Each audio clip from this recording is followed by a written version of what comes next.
doctrine say that the accumulation is not only in its physical form, but it can be considered in mental and emotional level that ultimately touch to the innermost level, that is the soul.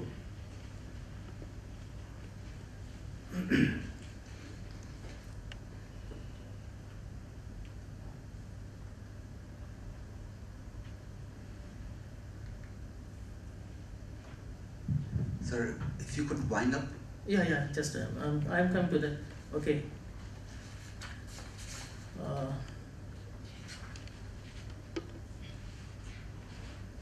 Yes, the last point, yeah, okay.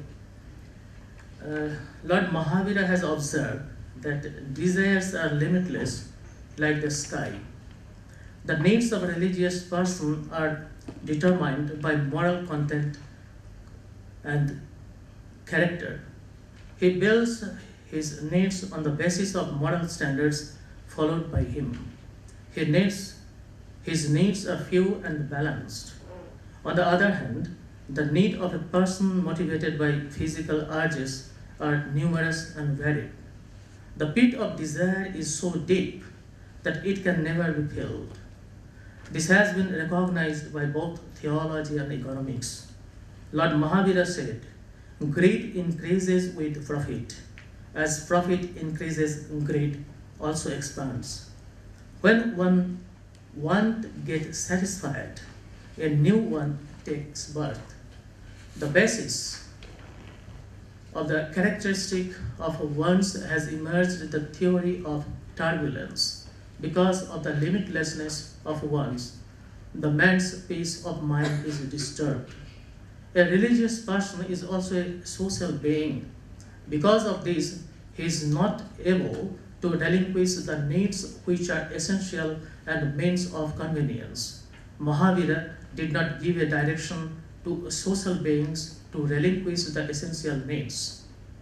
He only desired that such needs which fall into the categories of luxuries be given up by a religious person. In fact, by this criterion, the boundary line for limiting the wants can be drawn.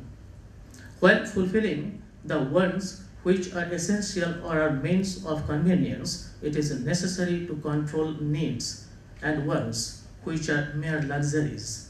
This approach keeps the door open for improved standard of living and for economic development while putting an embargo on the standard of living based on luxuries.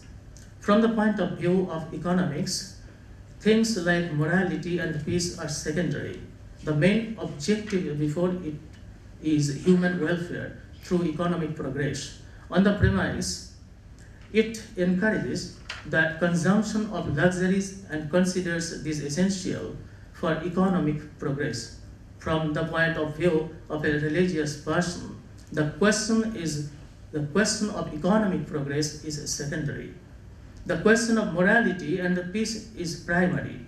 A religious teacher initiates a societal person living a family life into religion, but he cannot formulate these rules, leading to total non-position by ignoring completely the economic expectations.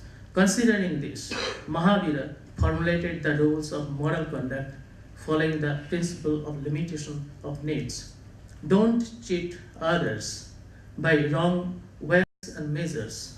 Don't resort to adulteration. Don't sell spurious articles after showing genuine articles. In the context of social behaviors, the factors that regulate the limitation of desires are truthfulness and compassion. Insofar as the individual is concerned, the regulating factor is moderation. The inspiration behind the refrain from cheating and enjoyment and measurement is a concern for genuineness and compassion. In the reduction of personal consumption, the inspiration is from moderation.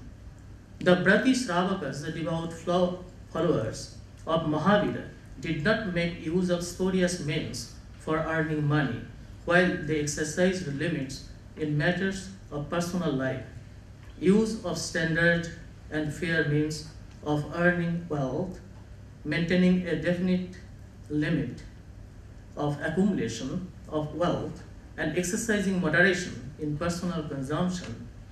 These three directives together lead to the fulfillment of the pledge of limiting desires. Thank you. Thank you very much. The floor is open for discussion.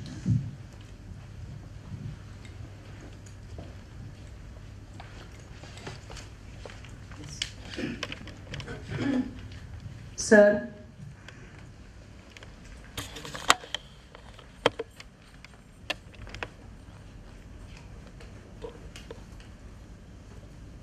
your topic is theory and practice of Aparigraha. So, from the point of view of the practice, I have some difficulties. Please don't take it otherwise. The limitations of Ananda Shravaka, which you have mentioned from Upasaka Dasha, the limitations are so high and the lifestyle is so 5-star or 7-star that it is actually impossible to hold that it is Aparigraha. The second one, in the society, it is observed that Jainas are more parigrahi than other common persons. On public dais, Jainas honor rich persons and donors, and they never honor any aparigrahis. What message go to the non-Jain people? And the third, the monks, Shwetambar or Digambaras, whether Sthanakvasins, Mandir Margins or Terapanthins, nowadays they are engaged in samsthas, institutions, pratishthanas. Is it not leaving the limited samsara and going to the greater samsara? What will be your comments? Please enlighten us. Thank you very much.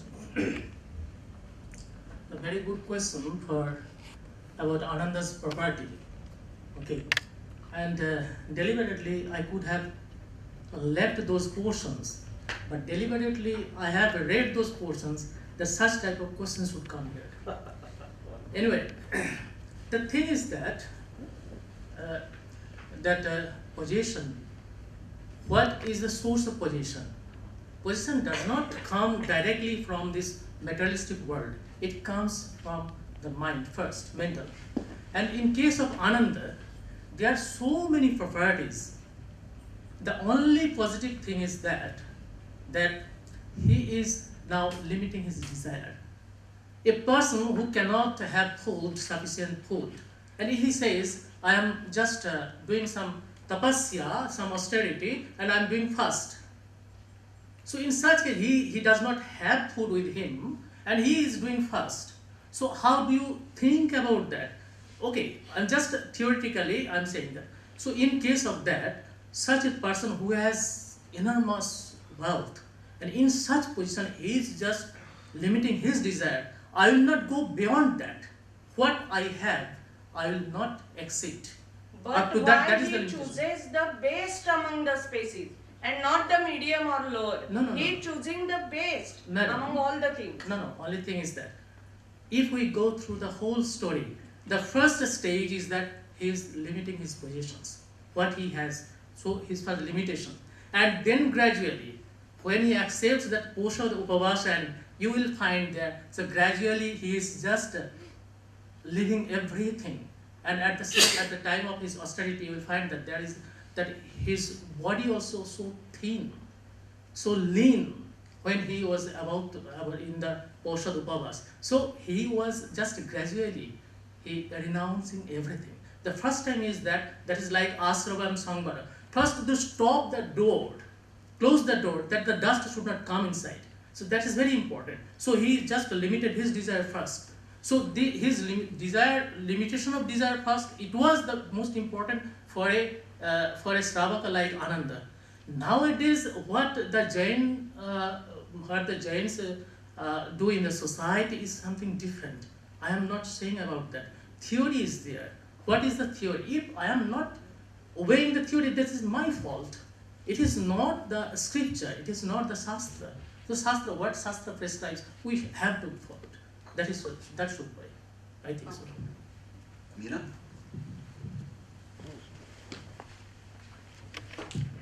This is a question.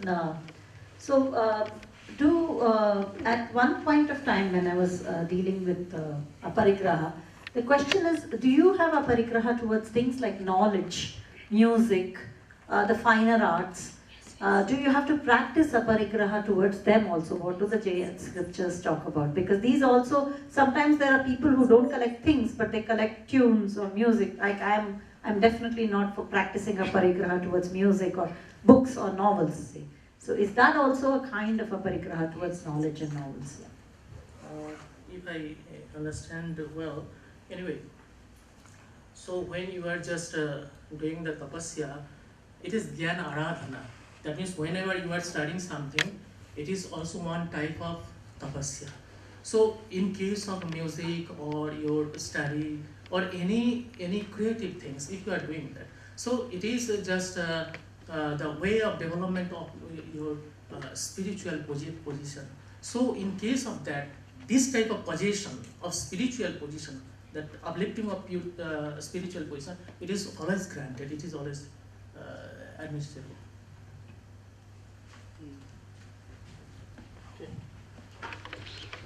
I have a historical question. If you look at the the vows, the monk orders, right? What a monk should follow, and also if you look at the problem of desire and renunciation, I find quite a lot of similarities with the Buddhist, the rules with the Buddhist laity, with the monk order, and also the problem of desire, right? Now, in this text you're talking about, are there similarities with the Buddhists? Are there influences with the Buddhists? Are they disagreeing on certain specific aspects of the monk practices, especially in context of renunciation and desire, between the Buddhists and the Jainas? Yes, because Mahavira and Buddha they are almost contemporary, and the same soil, same air, same environment. So same type of thinking, if it spreads all over the mankind and the human being. So I think maybe they influence each other. No. I cannot say that. But comparatively, Jain way of life is rather straight. In case of Buddhism, they just they took the idea. It is in an idealistic view. When they practice is something different, not so much, because in case of taking food and like this type of keeping money with them and this type of things, so there are some relaxations in Buddhist life, but Jains are very strict in this ground.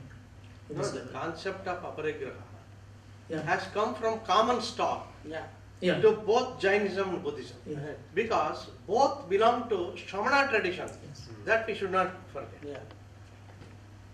Thank you. And it is not just Jainism is influenced by Buddhism and Buddhism is influenced by Jainism. It is not a right thinking at all, because the ideas are from the common stock. How they interpreted it, that is the originality. Yes. Any other questions?